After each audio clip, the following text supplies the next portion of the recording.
রাজকুমারী নূরা ও রাজপুত্র ফাহাদের হাতিরূপ রহস্য। এককালে নূর আল হামরা নামে একটি অত্যন্ত ঝলমলে রাজ্য ছিল।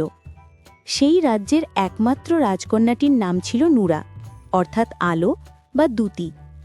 রাজকন্যা নূরা দেখতে যেমন সুন্দরী, তেমনি তার বুদ্ধি ছিল তুখোড় আর স্বভাব ছিল ডানপিটে। তিনি ঘোড়ায় চড়তেন, তলোয়ার চালাতেন এবং দিনরাত বই পড়ে রাজ্যের শাসন ব্যবস্থা নিয়ে মাথা ঘামাতেন। রাজার তাই বড় চিন্তা, এমন কর্মঠ মেয়েকে কে বিয়ে করবে। অন্যদিকে পাশের আল কাহিল রাজ্যের রাজপুত্র ফাহাদ, অর্থাৎ শক্তিমান চিতা ছিলেন তার ঠিক উল্টো। ফাহাদ ছিলেন সুদর্শন, কিন্তু প্রচণ্ড আলসে। যুদ্ধ করা বা রাজ্য চালানো তার ধাতে ছিল না। তিনি কেবল ভালো ভালো খাবার খেতে, ঘুমাতে আর মজার মজার গল্প শুনতে পছন্দ করতেন। ফাহাদ একবার নূর আল হামরা সফরে এসে নূরার মন জয় করে নিলেন। নূরা দেখলেন ফাহাদ খুব সহজে মানুষকে হাসাতে পারেন এবং তার তীক্ষ্ণ বুদ্ধিও আছে, যা তার আলসেমিকে ঢাকা দেয়। নূরা ভাবলেন, জীবনটা শুধু কর্তব্য নয়, একটু হাসি ঠাট্টাও দরকার। ফাহাদ ও রাজকন্যার কর্মঠ স্বভাব দেখে নিশ্চিন্ত হলেন। রাজ্য চালানোর ভারটা নূরার হাতেই থাকবে, আর তিনি আরামে থাকতে পারবেন। তাদের বিয়ের আগে একটা মজার কথোপকথন হয়, যখন নূরা ফাহাদের আলসেমি নিয়ে অভিযোগ করছিলেন। নূরা বিরক্ত হয়ে, ইবনে ফাহাদ, আপনি এখানেও শুয়ে আছেন? আমি রাজ্যের অর্থনৈতিক সমস্যার উপর ২০ পৃষ্ঠা করেছি, আপনি কি করলেন? ফাহাদ আলতোভাবে আঙুর খেতে খেতে, আমি মহান কাজ করেছি ইয়া নূরা।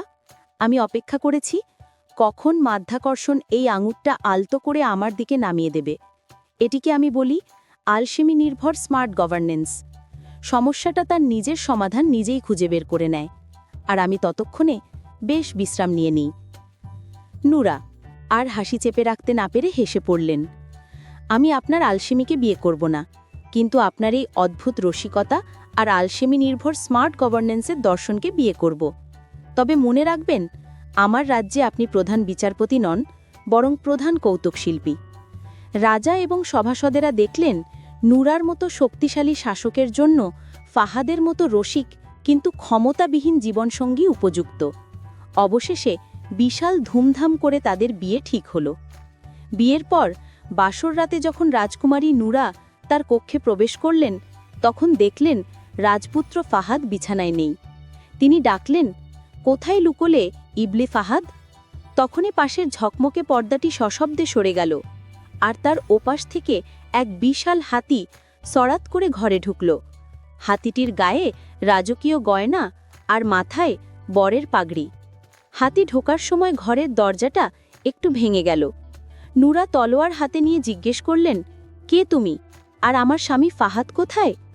হাতিটা তখন সুর তুলে এমনভাবে মুখ বাঁকালো যেন বলতে চাইছে, আমিই তোমার প্রিয়তম ফাহাদ। নূরা তার চোখে চেনা আলসেমি আর দুষ্টুমি ভরা দৃষ্টি দেখে নিশ্চিন্ত হলেন, এ আর কেউ নয়, স্বয়ং তার স্বামী। নূরা বুঝলেন ফাহাদের অতিরিক্ত আলসেমি এবং রাজ্যের দায়িত্ব গ্রহণে অনীহার জন্য কোনো শক্তিশালী জিন বা জাদুকর এই অদ্ভুত শাস্তি দিয়েছে। পরদিন সকালে হাতিরূপী জামাইয়ের খবর শুনে সারা রাজ্য হাসিতে ফেটে পড়ল, কিন্তু নূরা মাথা ঠান্ডা রাখলেন। তিনি ফাহাদ হাতিকে ডেকে পাঠালেন এবং বললেন, ফাহাদ, তুমি আলসেমিকে এত ভালোবাসো যে প্রকৃতি তোমাকে হাতি বানিয়ে দিয়েছে, কিন্তু এখন তোমাকে পরিশ্রমী হতে হবে। নূরা তখন ফাহাদ হাতিকে মানুষে ফেরানোর জন্য মজার পরীক্ষা শুরু করলেন। হাতির বিশাল সুরের উপর রাজ্যের সব গুরুত্বপূর্ণ ঘড়ি রাখলেন। তিনি বললেন, যদি একটাও উল্টে পড়ে তবে তুমি মানুষ হওয়ার সুযোগ হারাবে। ফাহাদ হাতি সুরটা সোজা করে ঘড়ি সামলাতে গিয়ে ঘেমে উঠল। সে কিছুতেই শান্ত থাকতে পারছিল না, বারবার ঘড়ি উল্টে যাচ্ছিল। আর নূরা হেসে বলতেন, সময় কারোর জন্য অপেক্ষা করে না ফাহাদ, এমনকি হাতিওর জন্য নয়। হাতির সামনে রাজ্যের সবচেয়ে সুস্বাদু ফল সাদ আল জান্না অ্যাপেল রাখলেন, কিন্তু শর্ত দিলেন, তুমি মানুষ হওয়ার ফল না পাওয়া পর্যন্ত এই ফল ছুঁতে পারবে না। ফাহাদ হাতি খাবারের লোভে সুর বাড়িয়ে অ্যাপেলগুলো ধরতে চাইত, কিন্তু নূরা সাথে সাথে শুনে একটা আলতো চিমটি কেটে দিতেন।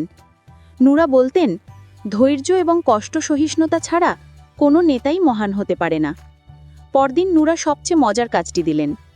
তিনি হাতিকে দিয়ে রাজবাড়ির কঠিন কাজগুলো করানো শুরু করলেন, গরিবদের জন্য নতুন কুয়ো খোঁড়া, বিশাল গাছপালা লাগানো।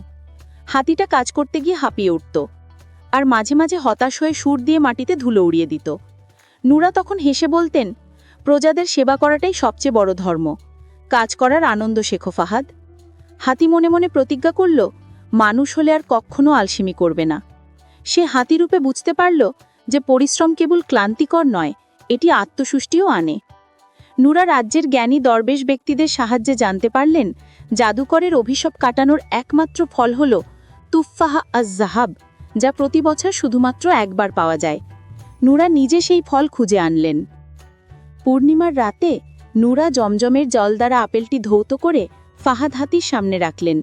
তিনি বললেন, ফাহাদ, তুমি অনেক কষ্ট করেছ, তুমি শিখেছ যে জীবন উপভোগের পাশাপাশি কর্তব্য পালনও জরুরি। এবার তুমি মানুষ হও। স্বর্ণ আপেলটি খাওয়ার সঙ্গে সঙ্গে ঘর আলো ঝলমল করে উঠল আর পবিত্র ধোঁয়ায় ভরে গেল। হাতির বিশাল শরীর দ্রুত ছোট হতে শুরু করল, আর তার জায়গায় হাসি মুখে দাঁড়িয়ে রইল পরিশ্রমী ও কর্তব্যপরায়ণ রাজপুত্র।